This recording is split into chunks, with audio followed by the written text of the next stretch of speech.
मेरे प्यारे बच्चों, ये आईसीसी काउंसिल पर आधारित मातृ मंदिर की ओर यह बहुत ही महत्वपूर्ण कविता है। मैं इसका व्याख्यान आप सबों के समक्ष कर रही हूँ। इसे ध्यान से पढ़ें, यह बोर्ड एग्जाम में निश्चित तौर पर आता है। मातृ मंदिर की ओर में कवित्री सुभद्रा कुमारी चौहान के द्वारा रचित है, जिसमें उन्होंने जब हमारे देश को आज़ादी मिल चुका था, आज़ादी के पश्चात भी हमारे देश में लोगों के बीच भेदभाव की भावना और समाज में तथा देश में हिंसा और नफरत का बहुत ही अधिक बढ़ा हुआ था। उस उस समस्या को दूर करने के लिए कवित्री मन से बहुत ही दुखी है और उसी पर वो माता के मंदिर की में जाकर अपनी दुख को व्यक्त करना चाहती है। उसको जरा ध्यान से सुने। मैं प्रत्येक पंक्ति की प्रत्येक अक्षर को बता रही हूँ। व्यथित है मेरा हृदय प्रदेश। व्यथित मतलब दुखी। दुखी है मेरा हृदय प्रदेश मतलब मेरा हृदय अत्यंत दुखी है। ये सुभद्रा कुमारी चौहान कह रही है। चलो मैं उसको बहलाऊं आज। आज माँ के समक्ष जाकर अपने मन की व्यथा को बताकर अपने मन के दुख को, अपने मन के भार को कम करने के लिए इच्छुक है। बताकर अपना सुख दुख उसे, यानी अपने सारे सुख और दुख को माता के भारत माता के समक्ष जाकर अपने दुखों को व्यक्त करके अपने मन को हल्का करना चाह रही है। हृदय का भार हटाऊं आज। हृदय में भार है। किस चीज की भार है? कि लोगों के बीच में भेदभाव है, ईर्ष्या है, नफरत है, आपस में प्रेम सद्भावना, इस तरह की भावना नहीं है। इस सारे दुख से दुखी होकर सुभद्रा कुमारी चौहान अपने मन की व्यथा, अपने मन के दुख को, अपने मन की पीड़ा को भारत माता के समक्ष जाकर उसे व्यक्त करके अपने दुख को बताना चाह रही है, ताकि वह उसका मन हल्का हो। उम्मीद कर रहे हैं कि पहला स्टेंजा आप लोग को समझ में आया होगा। दूसरा स्टेंजा है, चलो माँ के पद पंकज पकड़, नयन जल से नहलाऊं आज। मातृ मंदिर में मैंने कहा चलो दर्शन कर आऊं आज। चलो माँ के पद पंकज पकड़। छात्रों, इस कविता में याद रखिएगा कि इसको समझाने के लिए मैं आपको छोटा सा उदाहरण पहले दे रही हूँ, उसको आप ध्यान में रखिएगा ताकि ये पूरी पंक्तियां आपको अच्छी तरह समझ में आ जाए।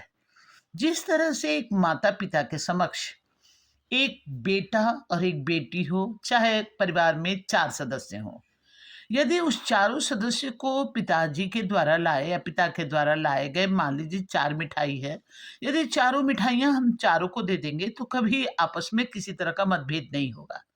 लेकिन यदि पिताजी 2 मिठाई लाएं और 2 मिठाई में क्या करें कि खुद अपने खाएं और एक बच्चे को दे, एक को ना दें, तो क्या होगा? दूसरे बच्चे के मन में ईर्ष्या, द्वेष, अहंकार, घृणा, नफरत की भावना प्रबल होगी। इस कविता में भी हम समाज के लोगों के बीच में यदि समान रूप से सब चीज को दिया जाए तो कभी किसी तरह का इस तरह की भावना नहीं होगी। लेकिन ऐसा नहीं होता है। इसी के कारण ये दुख जो है ये व्यक्त करना चाह रही है। चलो माँ, अब इसको ध्यान से सुनिए। चलो माँ के पद पंकज पकड़, नयन जल से नहलाऊं आज। आज माँ जो है, माँ के दर्शन करने के लिए सुभद्रा कुमारी चौहान कवित्री जो है वो बहुत व्यग्र है, जाने के लिए इच्छुक है। तो माँ के पद पंकज पकड़, माँ के पद मतलब होता है पैर और पंकज होता है कमल, यानी कमल रूपी पैर को पकड़ करके जब मन में पीड़ा है, व्यथा है, तो उस पीड़ा और व्यथा को व्यक्त करने के लिए जैसे ही माँ के चरण यदि बच्चा छूता है तो क्या होता है, उसके आंख नयन जल से भर जाते हैं। यहाँ पर भी सुभद्रा कुमारी चौहान माता के दर्शन करने के लिए व्यग्र है और या उत्तेजित है, और जैसे ही माँ के समक्ष वो जाती है तो उसके मन की भावना जो है वो आंसू के रूप में उसके आंखों में भर जाती है, और वही आंसू जो है वो माँ के कमल रूपी चरण पर गिरती है, और मानो ऐसा प्रतीत होता है कि जैसे उसके चरण जो हैं वो सुभद्रा कुमारी चौहान के नयन जल से धुल गया है। तो कह रहा है चलो माँ के पद पंकज पकड़, नयन जल से नहलाऊं आज, यानी माँ के जो चरण है उसको अपने आंख के आंसुओं से धो दूं। मातृ मंदिर में मैंने कहा चलू दर्शन कर आऊं आज। अब यहाँ पर कवयित्री कह रही है कि मातृ मंदिर, माता के मंदिर में जाकर मैं ऐसा सोच रही हूँ कि चलूं आज मैं निश्चित तौर पर माँ का दर्शन करके आऊंगी। किंतु यह हुआ अचानक ध्यान, दीन हूँ छोटी हूँ अज्ञान, मातृ मंदिर के दुर्गम मार्ग तुम ही बतला दो हे भगवान। तब तक सुभद्रा कुमारी चौहान के मन में ये ध्यान आया कि मैं तो छोटी हूँ, दीन हूँ, अज्ञानी हूँ। मैं इतने ऊपर जो माता के मंदिर हैं, माँ का मंदिर कहाँ है? सीमा द्वार पर है। सीमा द्वार मतलब जो हमारे रक्षक के रूप में, हमारे पहरेदार के रूप में हमारे भारत की रक्षा कर रही है, वह भारत माता सीमा द्वार पर है। तब तक सुभद्रा कुमारी चौहान के मन में ये ध्यान आता है कि मैं दीन हूँ, छोटी हूँ, अज्ञानी हूँ, और उस राह पर चलने के लिए अनेक ऊंची ऊंची पहाड़, सीढ़ी इत्यादि का सामना करना पड़ेगा। इसलिए उसके मन में ये ध्यान आया कि मैं दीन हूँ। दीन में भी बच्चों ध्यान दीजिएगा, जब बड़ी होता है तो उसका मतलब गरीब होता है, जब छोटी होता है तब उसका मतलब होता है दिवस यानी दिन, जिसको सोमवार मंगलवार कहते हैं। दोनों दिन में अंतर होता है। तो दीन हूँ, छोटी हूँ, अज्ञान, यानी हम मैं छोटी हूँ, मैं इतने दुर्गम पहाड़ पर रास्ते पर जाकर माता का दर्शन कैसे करूंगी, और अज्ञानी हूँ, उतना ज्ञान नहीं है। मातृ मंदिर के दुर्गम मार्ग, दुर्गम मतलब कठिनाइयों से भरा हुआ रास्ता, कि माँ के जो मंदिर है उस मंदिर के जो रास्ते हैं वो कठिनाइयों से भरे हुए हैं। और अब कवित्री उस कठिनाइयों से पार करके माता के दर्शन करने के लिए वह भगवान से विनती कर रही है। इस बात को जरा ध्यान से सुनिएगा। अपने समस्याओं का समाधान करने के लिए वो ईश्वर से विनती करती है कि हे ईश्वर, हमको तुम ही रास्ता बताओ कि मैं कैसे इस राह पर जाकर माँ का दर्शन कर सकूं। अब चौथा स्टेंजा सुनिए। चौथा स्टेंजा है, मार्ग के बाधक पहरेदार, यानी राह पर आप किसी राह पर चलिए और सीमा द्वार पर जाने के लिए जब भी जाओगे तो वहाँ अनेक पहरेदार खड़े हैं। वो पहले आपकी आपको वो देखेंगे कि कहीं आप किसी तरह के गलत सामग्री के साथ तो नहीं आए हो। तो मार्ग के बाधक पहरेदार, उस मार्ग सीमा द्वार पर जो पहरेदार खड़े हैं, आपके जाने के पश्चात वो आपको देखेंगे कि आप क्या किसी तरह के अनावश्यक वस्तुओं के साथ तो नहीं आए हो। सुना है ऊंचे से सोपान, सोपान का मतलब होता है सीढ़ी। तो सोपान अब कवित्री ये सुनी है लोगों के द्वारा कि माँ के मंदिर के दर्शन करने जाने के लिए अनेक ऊंची ऊंची सीढ़ियाँ हैं, और उन सीढ़ियों पर कवित्री के नन्हे से छोटे से जो पैर हैं वो उतने ऊंची सीढ़ियों पर चलते चलते थक कर वो पैर अब फिसल रहे हैं।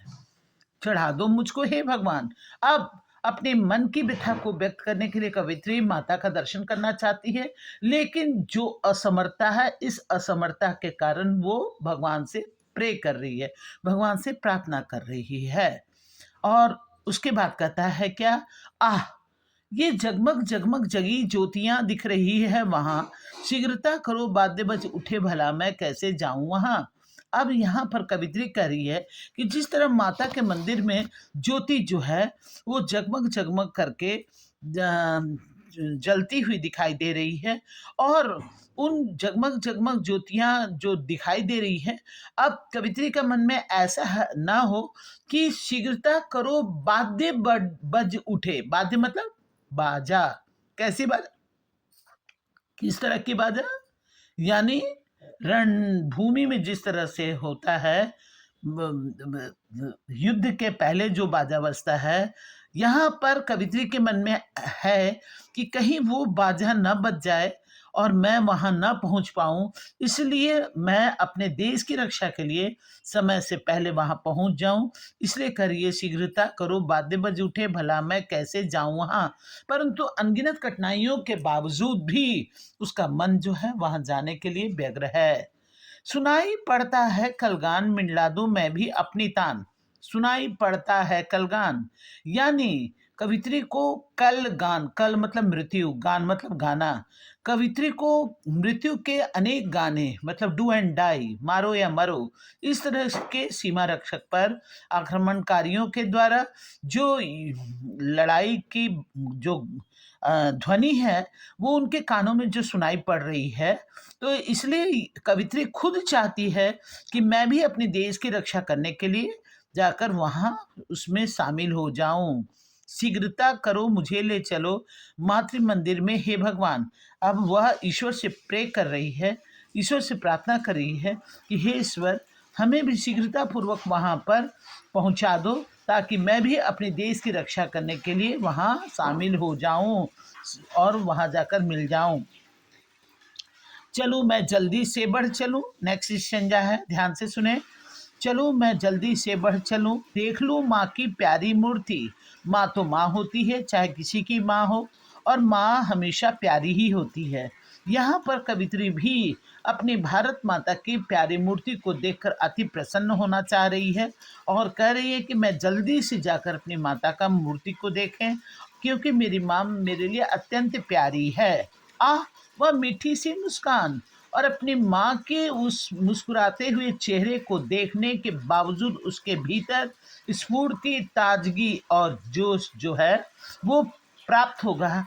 इसलिए अपनी माँ की मीठी मीठी मुस्कान को वो देखना चाह रही है, इसीलिए ईश्वर से प्रे कर रही है कि मैं जल्दी से वहां पहुंच जाऊं। अब नेक्स्ट संज्ञा है, उसे भी आती होगी याद।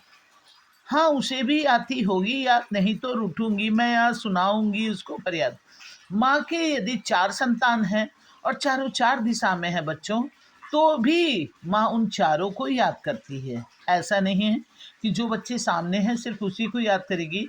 तो भारत माता के अनगिनत हम भारतवासी जो संतान हैं, कहीं हो किस जगह में भी हो, पर भारत माता हर किसी को याद करती है। यहाँ पर कवित्री कह रही है कि उसे भी आती होगी याद, मतलब भारत माता को हमारी याद निश्चित तौर पर आती होगी। हाँ, उसे भी आती होगी याद, निश्चित तौर पर उसे हमारी याद है। और यदि हमको नहीं याद करेगी तो मैं आज रूठ जाऊंगी कि अरे तुम्हारे तो वो जो संतान तुम्हारे समक्ष हैं वही तुम्हारा है, तुम तो मुझको भूल चुकी हो। इस तरह मैं रूठूंगी और रूठ करके मैं आज अपनी फरियाद सुनाऊंगी, यानी कंप्लेन, शिकायत। मैं शिकायत दर्ज करके ये कहूंगी कि तुमको हमारी याद नहीं आती है। नेक्स्ट स्टेंजा है बच्चों कि कलेजा माँ का मैं संतान, कलेजा माँ का मैं संतान, करेगी 200 पर अभिमान। माँ अपने बच्चे के हर बुराइयों को जानती है और जानने के बाद भी माँ जो है अपने बच्चे पर अभिमान करती है। यदि बच्चा की बुराइयों को जानती है कि मेरे बच्चे में ये दुर्गुण है, पर यदि दूसरा कोई वही बुराई को कह दे तो माँ लड़ने के लिए तैयार हो जाएगी कि नहीं, मेरे बच्चे में ऐसा बुराई नहीं है। यह वही कह रहा है कि भारत माता अपने भारतवासियों की सारी बुराइयों को जानती है, सारी अच्छाइयों को जानती है। कहता है कलेजा माँ का मैं संतान, मैं अपनी माँ का कलेजा का टुकड़ा हूँ। करेगी 200 पर अभिमान। माँ जो है अपने बच्चे की बुराइयों पर भी घमंड करती है, अपने बुराइयों पर भी माँ को घमंड है। मातृवेदी पर हुई पुकार, यदि भारत माता अपनी रक्षा के लिए अपनी मातृवेदी से पुकारती है कि मेरी रक्षा करो, तो यहाँ पर कवित्री जो है वो कहती है क्या कि चढ़ा दो मुझको हे भगवान, मुझे शीघ्रता पूर्वक वहां पर चढ़ा दो, मैं ताकि मैं भारत की रक्षा कर सकूं। नेक्स्ट है, सुनूंगी माँ की आवाज, रहूंगी मरने को तैयार, कभी भी उस बेदी पर देव न होने दूंगी अत्याचार। सुनूंगी माँ की आवाज़। यदि माँ अपनी रक्षा के लिए यदि अपने बच्चे को पुकारती है, तो यहाँ पर सुभद्रा कुमारी चौहान कह रही है कि मैं हमेशा मरने के लिए तैयार रहूंगी, यानी अपने देश की रक्षा करने के लिए हमेशा तैयार रहूंगी। कभी भी उस वेदी पर देव और कभी भी उस मातृ मंदिर की जो वेदी है, यानी जो हमारा सीमा द्वार है, तो कभी भी उस वेदी पर देव ना होने दूंगी अत्याचार। यानी हम अपने भारत भूमि पर किसी प्रकार के अत्याचार किसी के द्वारा होने नहीं दूंगी। अपनी भारत की रक्षा करने के लिए सदा तत्पर रहूंगी। न होने दूंगी अत्याचार किसी तरह से। अन्य किसी भी आक्रमणकारियों के द्वारा हम भारत पर अत्याचार होने नहीं देंगे। चलो मैं हो जाऊं बलिदान, मातृ मंदिर में हुई पुकार, चढ़ा दो मुझको हे भगवान। कहता है कि अपने भारत भूमि पर किसी तरह का अत्याचार नहीं होने दूंगी और खुद को बलिदान करने के लिए, खुद को सहर्ष अपने आप को देश की रक्षा करने के लिए बलिदान करने के लिए मैं तैयार हूँ और मैं खुद को बलिदान कर दूंगी, लेकिन अपने देश पर अत्याचार नहीं होने दूंगी। मातृ मंदिर में हुई पुकार और माता के मंदिर में यदि पुकार हुई तो वह अपने ईश्वर से विनती करती है कि मुझको जल्दी से वहाँ पहुँच चढ़ा दो या मुझे जल्दी से वहाँ पहुँचा दो ताकि मैं अपने देश की रक्षा कर सकूं। बच्चों, शायद उम्मीद करते हैं कि आपको अच्छी तरह से ये कविता समझ में आया होगा और इस को पढ़ने के बाद आप मेरे इस चैनल को सब्सक्राइब और लाइक कर दीजिएगा।